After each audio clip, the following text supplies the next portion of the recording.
Hey, what's up everybody? It's Nick Davenport, aka Mr. Mental Muscle, and I'm here today. We're gonna try something new we're gonna call Mental Mondays. Now, the purpose of this is to give you different mental performance or mental health tips, things you can utilize in your day-to-day life or performing in your chosen sport activity or with your clientele if you are a trainer or a coach. Now, the goal of today's topic, we wanna talk about mental toughness. Now, in my line of work, I get this term thrown at me all the time. I've even done research on this topic, so I know a little bit about it, but I think the problem is people misunderstand, one, how to build it, and two, what it exactly is. Now, to define it simply is being able to stay unchanged, unshaken, consistent, and performing under pressure as much as possible. Keyword, possible. Mental toughness doesn't mean you're impossible to beat, you're undefeated. It doesn't mean you don't fail. It means you're able to give top level performances repetitively as much as possible, and at the end of the day, that's the goal of anything in life. Now, one thing I want to talk about how to make it better is the three different aspects of it. So let's talk about the physical component,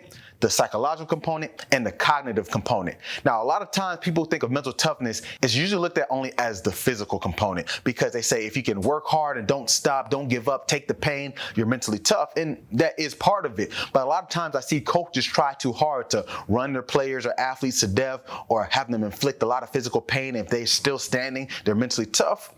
That's only half the battle because obviously you need that physical disposition. But let's look at it like this. Let's compare mental performance overall to like a race car.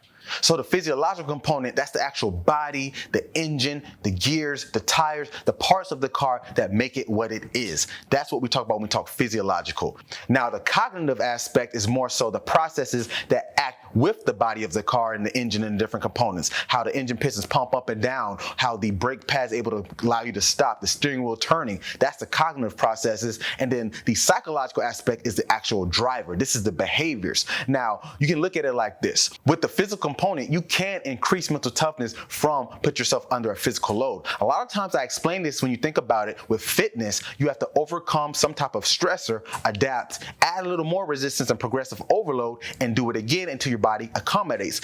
It's the same thing with the physical side of mental toughness. Now, the beauty is you associate those different physical stressors with overcoming the psychological ones. So if you're able to push through that last rep that you got stuck on last week, your brain is reinforcing that behavior both physically and psychologically to get you through it. And now you know, hey, I can achieve this, put some more weight on or put a longer distance. So this is how you build up that physical toughness, getting the car better. Now, from the cognitive aspect, these are actual processes. There's regions of the brains when we take in information, we got to make sense of it. So like with the frontal lobe, that's where we make decisions, interpret emotion, and be able to plan out goals so we can follow through and execute at our best ability. Now, just like with a car, if that steering wheel is not turning like it needs to, or when you push the brake, it takes longer to stop, you're going to have issues hitting those curves and beating your opponents. The same thing. So we need to do things that put us under some kind of stressful load from a cognitive aspect. That means seeing different tasks. I do them a lot with my clientele when you see with the different reaction drills or decision making or the hand-eye tasks, is making them have to in real time make a decision, seeing which way to go or what direction to change, and now they have to build up those mechanisms, and there's a feedback system in the brain that says if you've done it this many times, we're going to go to default mode when we're stressed with this, versus when you don't practice these things, just leaving it to be the chance. So you got to think about these aspects. And the last part is the driver. I don't care how good your car is. I don't care how well it's built, how good it can stop on a dime. If the driver's not up to par, you're not really going anywhere. If you put Jeff Gordon and Toyota Prius against the NASCAR drivers, he's going to lose. But on the contrary, if you put someone who's not experienced in an F1 car, they're probably going to lose and cause serious damage from crashing. So it's important that the behaviors you do, some people drive erratic. That's the impulsive people, the ones who make decisions without even thinking about it. How can a mentally tough person execute if they let every single emotion or everything that's out of their realm affect them? A mentally tough person is able to stay stoic and be constant regardless of what happens outside of their circle of control. Now, also, when you look at someone who's more laid back, some people call that a type B personality, they might not be able to be mentally tough either because they're just letting everything happen to them. So there's definitely that balance you have to have. Now, to go with that same analogy, the road is your life, the road is competition, or the road to competition, pun intended, but it throws different turns, different twists, different bumps, and you have to overcome it. Because like I said at the beginning,